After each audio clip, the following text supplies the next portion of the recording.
Je dirais que Carte Noire nommée Désir, c'est un spectacle performance qui s'amuse avec le conte, en tout cas avec certains codes du conte, notamment le poème d'un conte, et qui cherche à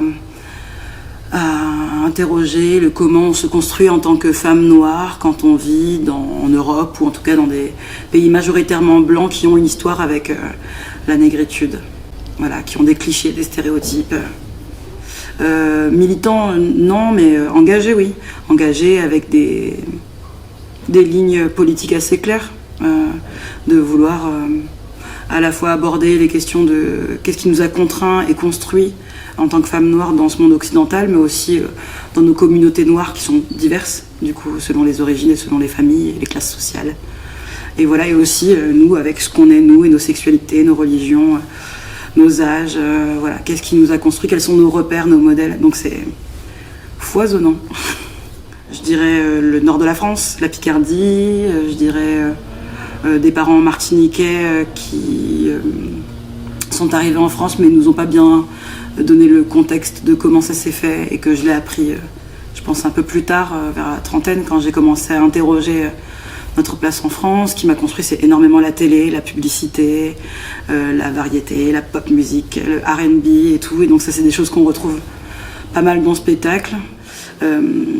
C'est la rencontre avec Amandine Gay, qui est une réalisatrice qui a fait un documentaire en 2016-17 qui s'appelle Ouvrir la voie, ou Speak Up pour la version internationale, qui est un documentaire où elle interroge 24 afro-descendantes et sur justement comment elles ont vécu leur vie sur plein de plans différents, l'éducation, la sexualité, le rapport aux études, l'orientation, tout ça. Et de reconnaître, de voir d'un seul coup que même si on n'avait pas les mêmes origines, les mêmes histoires de notre arrivée en France, ou les mêmes classes sociales, ni les mêmes religions et tout, on avait un vécu commun du regard qui était posé sur nous, de comment on était racialisés et comment voilà, on avait des manières de se percevoir et des manières d'être perçus qui étaient les mêmes. Il y a de la colère maîtrisée par plein de biais différents, mais c'était assez beau de se retrouver à 40 femmes et personnes nées femmes dans un espace pour traverser ces choses-là et de sentir toutes les références communes, mais qu'on avait justement, on pouvait les nommer. Et de se dire, bon, on a envie, maintenant qu'on a tout posé sur la table, il y avait ce truc-là. Maintenant qu'on a tout déposé, toutes les mêmes références qu'on a, les mêmes chansons de zouk sur lesquelles on a rigolé, les mêmes insultes qu'on a pu vivre, les mêmes stéréotypes dans les entretiens, maintenant qu'on a déposé tout ça, on veut tout péter. Et donc il y avait cette envie-là, très fort, de... voilà, c'est ça que je retiens fort. On s'est tout dit, il faut qu'on fasse une perf à 40 ou 50 pour arrêter d'être isolé. Voilà, l'isolement, l'illégitimité, je dirais. J'ai d'abord, comme beaucoup, peut-être parce que j'étais noyée dans cette chose-là, dans mon adolescence ou dans mon enfance en Picardie, j'ai bien senti que j'étais noire, mais j'avais pas, comment dire, de repères ou d'idées de ce que je pouvais faire de cette information-là. J'ai beaucoup d'abord rejeté la culture martiniquaise en ayant quand même la sensation que c'était quelque chose qui n'était pas valorisé autour de moi. J'ai intégré une partie de rejet sur des trucs très bêtes, de maquillage, d'accès à la coiffure, je sais pas, de salon afro à Beauvais, ou des choses comme ça. Donc on intègre qu'il y a une place qui n'est pas faite pour nous.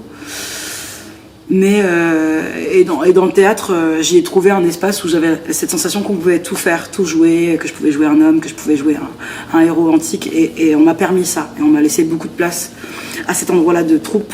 C'est plus tard, dans la voie professionnelle ou professionnalisante, que j'ai réalisé, parce qu'on m'a fait réaliser, que oui, qu'il y avait des emplois, qu'il y avait des rôles qui étaient attribués à des personnes selon leur poids, leur tête, leur beauté ou leur mocheté, ou avec des critères très normés. Et d'un seul coup, c'est le décortiquage ou l'apprentissage de tous ces codes que j'ai aussi, puisque quand je regarde une série, évidemment, ou une série, un film, ou que je lis une œuvre, moi-même, je suis charpentée de tous ces codes. Et voilà. Et c'est au niveau du théâtre, ça met un petit temps, mais je pense que j'ai 24 ans, quoi, quand je commence à observer que ni dans les écritures existantes qu'on m'invitait à jouer, ou bien dans les endroits où on ne m'invitait pas non plus à faire partie des équipes parce que mon corps disait autre chose, j'ai commencé à voir ces choses-là se faire, à voir que, voilà, que les principaux auteurs étaient des hommes, ceux qui m'intéressaient, ceux qu'on valorisait étaient des hommes, plutôt blancs, en dehors de, en effet, Molière, Shakespeare, Racine, mais quand même les auteurs contemporains, c'était souvent eux, et eux qui parlaient des femmes. Voilà, les rôles intéressants, et tous ceux que j'ai joués moi dans mon adolescence, c'était des rôles d'hommes aussi. Donc au niveau des écritures et des rôles, voilà, ça c'est venu au conservatoire. Et même quand j'ai rencontré la performance, qui m'a donné la possibilité de m'émanciper en écrivant ma propre histoire, ou en me mettant moi-même en jeu et en étant sûre à cet endroit-là d'avoir les bonnes compétences et la bonne culture, parce que j'avais aussi cette sensation très profonde d'illégitimité. C'est à ce moment-là, même dans la perf, que je me suis rendu compte que mes modèles étaient aussi blancs et masculins, et que j'ai mis du temps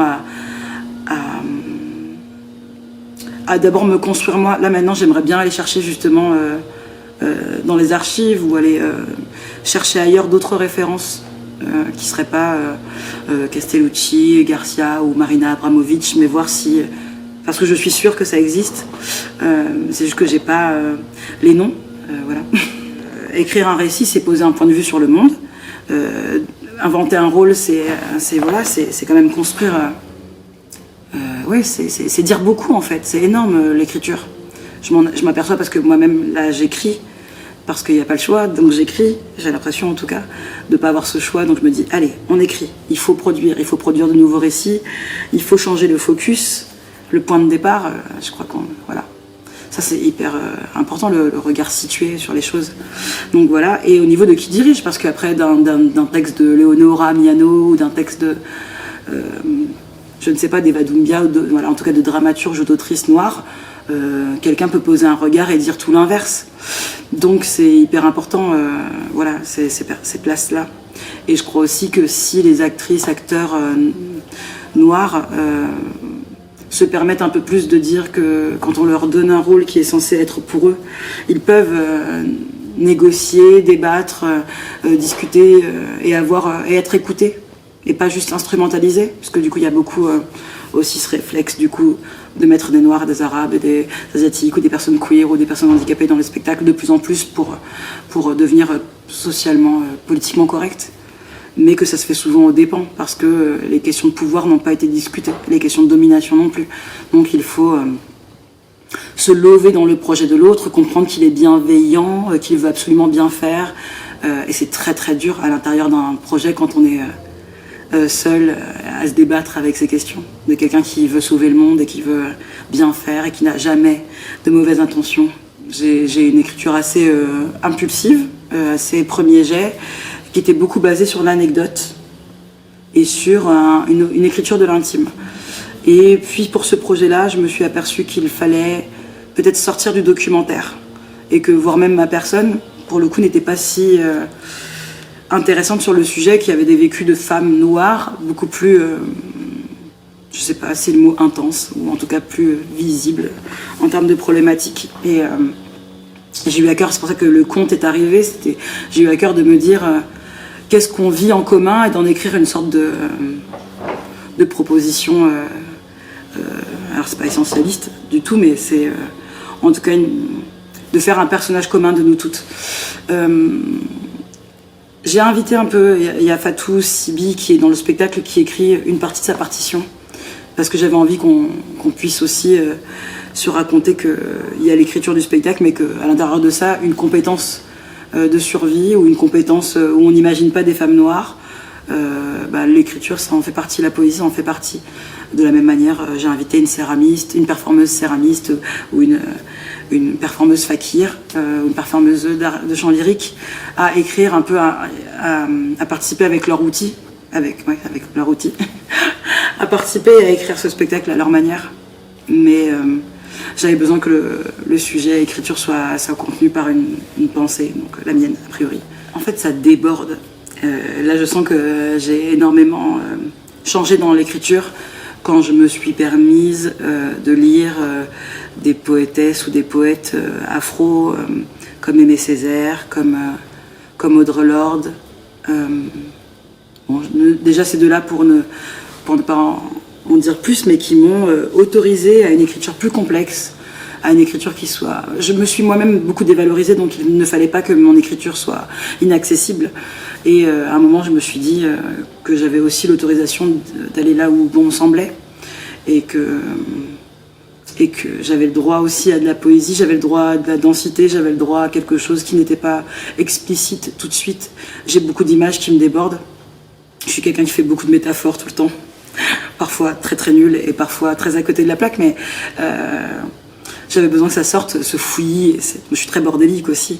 J'ai une pensée qui n'est pas, je pense, rationnelle et linéaire. Donc, j'avais besoin que tout ça apparaisse.